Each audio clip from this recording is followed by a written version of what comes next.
Thank you, everybody, for joining us. I titled this Just a Few Examples of Innovations in Urban Waters because I want to make sure I'm really clear about the fact that I am not doing a comprehensive overview of all the kinds of things that have been happening at urban water sites, and that I'm really just highlighting a few. And I'm hoping that the ones that I highlight help just kind of speak to some of the themes that emerge throughout the entire partnership effort. I also wanted to point out we have this wonderful map here of the United States, and it has both the National Forest System on it and Urban Waters Federal Partnership locations.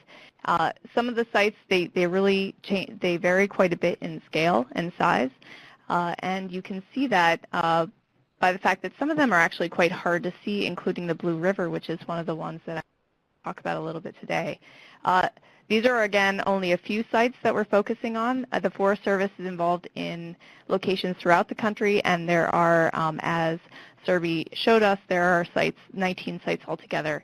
But today we'll focus on South Platte, northwestern Indiana, Delaware River, Patapsco, Blue River, and Tracy's going to share go even deeper with Green-Duwamish. And I wanted to take a moment just to share that these partnerships, the Urban Waters Federal Partnership, and I think this is probably the case in other partnerships too, that there's different levels of engagement. And some of the sites that I'm going to talk about today have a really strong Forest Service role, and often other agencies are equally as involved. And in some cases, we have sites where people are, from different federal agencies or from local nonprofits or state agencies are maybe just showing up for meetings occasionally and aren't quite as involved in the leadership part of it. And then in some cases, we have sites that where people are just calling in once in a while, or they're receiving emails about opportunities.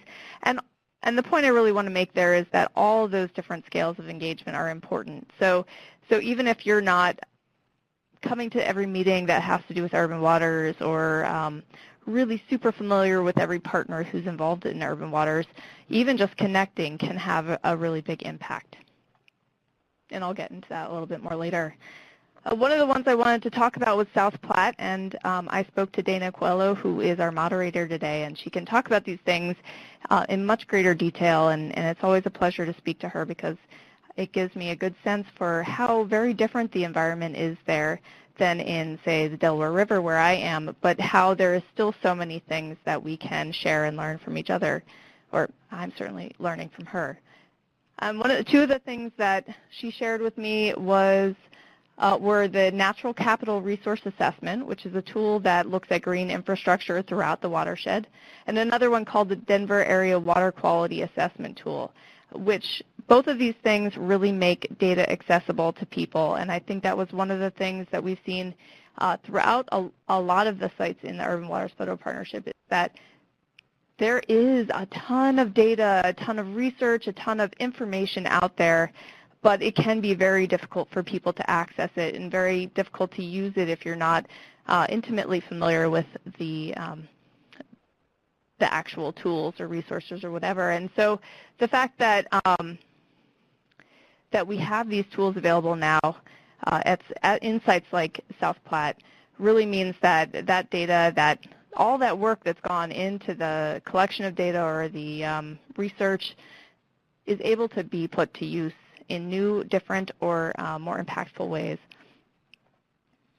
The links to these will be shown later on, so you'll be able to access them, and I think you'll be sent at least one of these.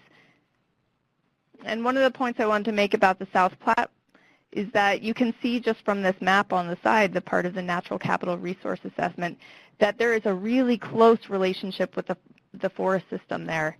National forest land right adjacent to Denver, and certainly impacting Denver's water quality. And so it's really a natural connection to have this forest to faucet, so to speak, relationship. And so even though National Forest System folks might not actually be at all the meetings, Dana is working very closely with them, and the work of Urban Waters is influencing forest management and vice versa. At least that was my interpretation. I'm sure Dana can share more. I know she can. Another one I wanted to mention was the Patapsco River, which is a different kind of situation here. One of the things I wanted to point out is among many of the things that they've been producing out of that Urban Waters Federal Partnership site is this green pattern book. And the focus of the green pattern book is greening vacant lots and doing that for improved quality of neighborhoods.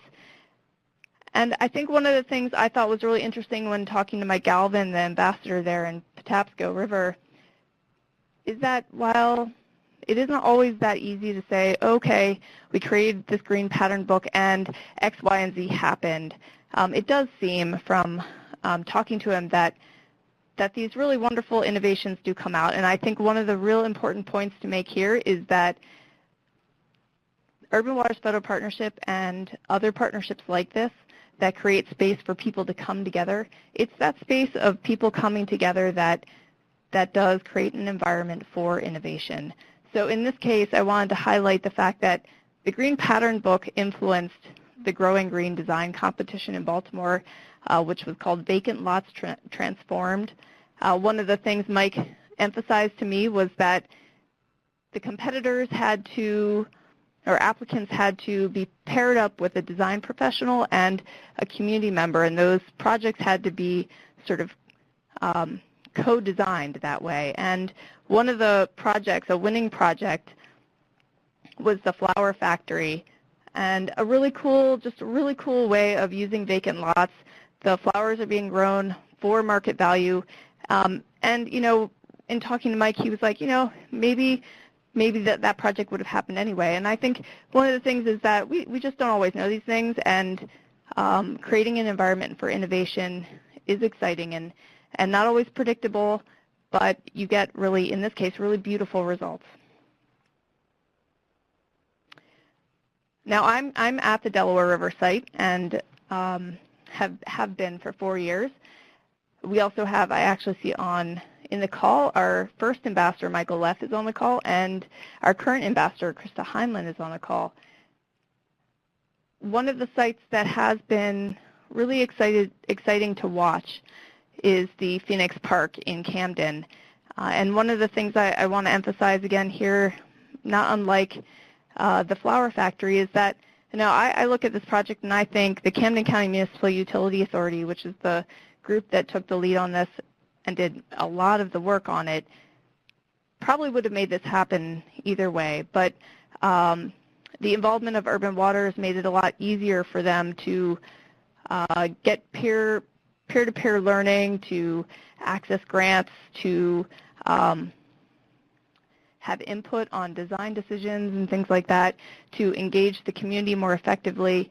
And really what you see here is a vacant lot right on the Delaware River. A vacant lot that is a brownfield, was essentially polluting the Delaware River, over a period of time transformed to a site that was public access park along the river. And I think the one key message I wanted to send here is that the fact that the project probably happened a lot faster because of Urban Waters is important too, because as we look at this site, we know impervious, just even on the fact that it's an impervious surface, that's an increase of stormwater at the very least, and probably an increase of other kinds of pollutants. And so every day that is improved is helping the river and those of us who are dependent on it. And I also wanted to start leaning towards the perspective that Urban Waters Federal Partnership is focused on improving water systems and on connecting people to waterways. And when you create an environment, I'll just go back for a second actually, when you create this brownfield really wasn't providing access to people. It's not safe access, certainly. However, now it is a place that has a boat launch, and people can take canoes out and kayaks out onto the Delaware and really get a chance to see the city of Camden from a very different perspective. And we have since sort of actually in tandem with, as this project was developing, we have brought 5,000 youth onto the water through Wilderness Inquiry's Canoe-Mobile event in the lower Delaware area, so Philadelphia, Camden, Chester, and Wilmington. And I think it's important to note, again, with so many of these projects, it's the opportunity for innovation lives kind of in the intersection of different kinds of disciplines and different perspectives, really. And so in this case, we have a brownfield site becoming a park, being greened, providing access to the river, providing new opportunities for people to recreate and experience Camden in a different way.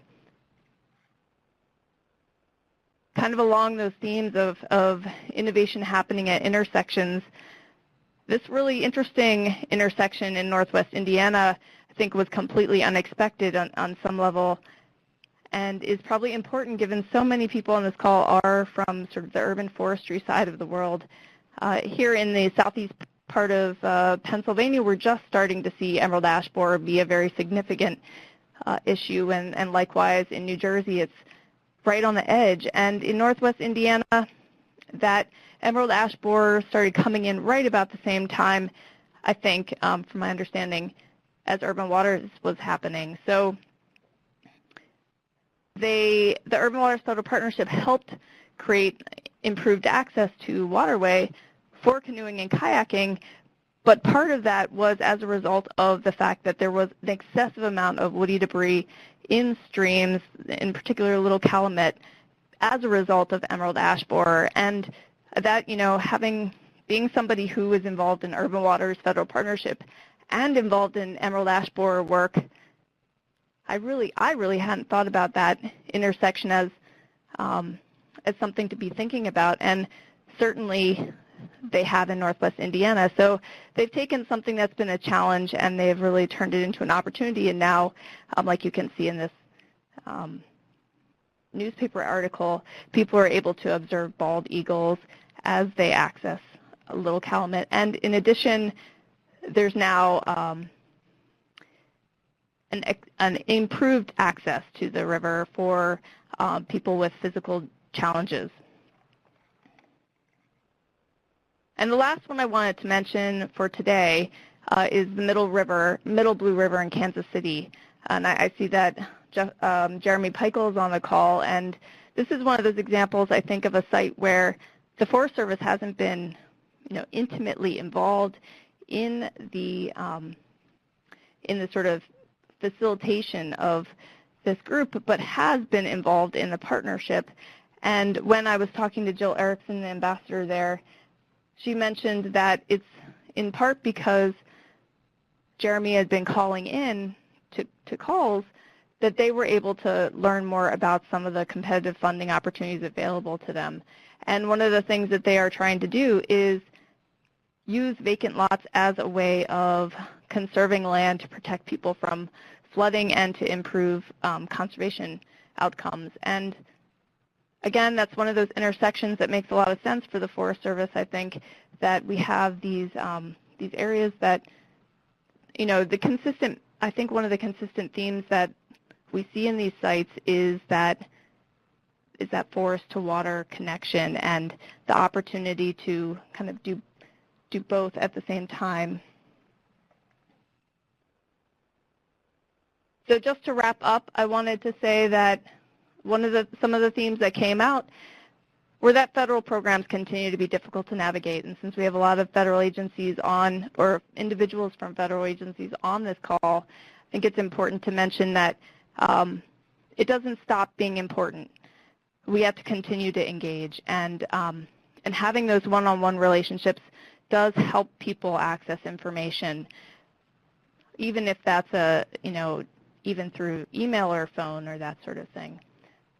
There are many opportunities that exist in the intersection between disciplines and landscape, as we saw places where trees and water, urban and rural, vacant lots and greening, all provide real opportunities for improvement. One of the things I really want to emphasize is that every person I spoke to, and it certainly was one of the messages here in the Delaware River site, is that a really big value of the partnership is the opportunity to collaborate and to leverage resources. Out of that collaboration comes a lot of innovation.